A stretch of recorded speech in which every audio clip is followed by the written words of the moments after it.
Bonjour. En ce deuxième dimanche du temps de Carême, je vous propose une méditation sur notre cheminement dans ce temps privilégié sur le thème de la transfiguration.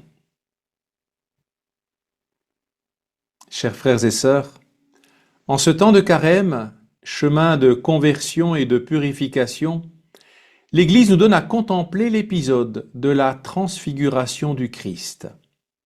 Sur la montagne, Pierre, Jacques et Jean reçoivent une révélation bouleversante. Jésus, leur maître, se revêt de gloire et laisse apparaître son identité divine. Pourtant, cette gloire n'est pas une fin en soi. Elle prépare les disciples à traverser l'épreuve de la passion.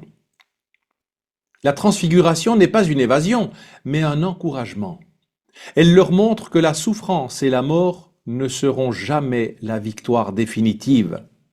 C'est la résurrection qui aura le dernier mot. Saint Léon le Grand disait « La principale fin de la transfiguration était d'enlever du cœur des disciples le scandale de la croix. » Ce moment lumineux devait graver en eux la certitude que l'amour de Dieu est plus fort que le mal. Benoît XVI nous rappelle que la transfiguration est une prière dans laquelle Jésus se présente non seulement comme celui qui nous enseigne à prier, mais aussi comme celui qui est notre modèle de prière. C'est une invitation pour nous aussi, dans ce temps de carême, à nous laisser transfigurer par la présence de Dieu. Mais contempler la lumière de la transfiguration, c'est aussi prendre conscience de son contraire, la défiguration. Le monde est souvent marqué par la défiguration du péché, de la guerre, de l'injustice, de l'envie insatiable de pouvoir et de domination. Que voyons-nous aujourd'hui? Des visages défigurés par la haine, des sociétés marquées par l'indifférence, des cœurs endurcis. Là où l'homme cherche à posséder plutôt qu'à aimer, il se détourne de sa véritable vocation. Saint Jean-Paul II nous mettait en garde contre une humanité défigurée par l'oubli de Dieu, où la violence remplace l'amour, où l'homme se déshumanise en rejetant son Créateur.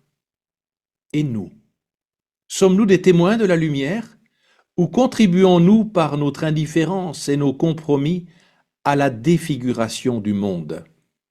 En carême, nous sommes appelés à une transfiguration authentique, à laisser le Christ illuminer notre vie et transformer notre regard.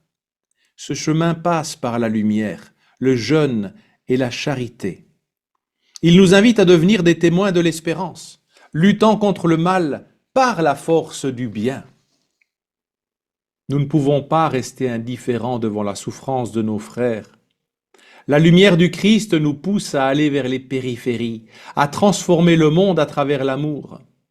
En ces jours de conversion, soyons ces témoins, porteurs de la lumière de la transfiguration pour un monde en quête d'espérance.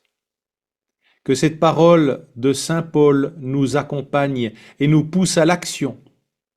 Ne vous conformez pas au siècle présent, mais soyez transformés par le renouvellement de votre intelligence, afin de discerner quelle est la volonté de Dieu, ce qui est bon, agréable et parfait. Que le Seigneur nous donne la grâce de la véritable transfiguration pour être aujourd'hui les prophètes dont notre monde a tant besoin. Notre Père qui es aux cieux, que ton nom soit sanctifié, que ton règne vienne, que ta volonté soit faite sur la terre comme au ciel. Donne-nous aujourd'hui notre pain de ce jour. Pardonne-nous nos offenses comme nous pardonnons aussi à ceux qui nous ont offensés. Et ne nous laisse pas entrer en tentation, mais délivre-nous du mal. Car c'est à toi qu'appartiennent le règne et la puissance et la gloire pour les siècles des siècles. Amen. Je vous salue Marie, pleine de grâce. Le Seigneur est avec vous. Vous êtes bénie entre toutes les femmes, et Jésus, le fruit de vos entrailles, est béni. Sainte Marie, Mère de Dieu, priez pour nous pauvres pécheurs, maintenant et à l'heure de notre mort. Amen.